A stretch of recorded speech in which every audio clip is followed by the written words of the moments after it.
କହିଲନି ଦି ଫାଳେ କରିକି ଦେଇଥାନ୍ତା। ଗୋଟା କଣ ପାଇଁ ଆଣିଲ? ଏ ତ ଛେଚି ଦେଲେ ହେଇଯିବ ଭାଜିକି ଆଉ। ଛେଚି ଦବ କେମିତି? ହେଇନ୍ତି ପିଠା ବାତିଆରେ ଛେଚି ଦେଲେ ହେଇଯିବ। ଦି ଫାଳେ କରିବିନି? କର କହୁଛି।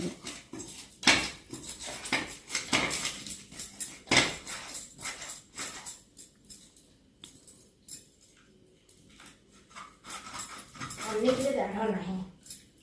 ତମେ ତ କାଟି ଦେଇକି ଆଣିଥାନ୍ତ, ଗୋଟା କାହିଁକି ଆଣୁଥିଲ?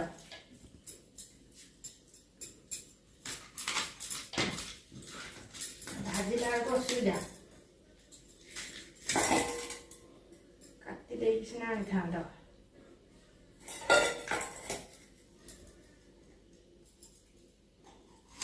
କୁଆଡ଼େ ନହେଲେ ତୁ ହେଇଆ ଦେଲା, ହେଇଆ କାଟି ଦେଇକି ଦି ଫାଳ କରିକି ପାଖରେ ଆଣିଥିଲେ ନିଜେ ସୁବିଧା। ଘରେ ଆଣିକି ତମେ ଆହୁରି ହଇରାଣ କରୁଛ।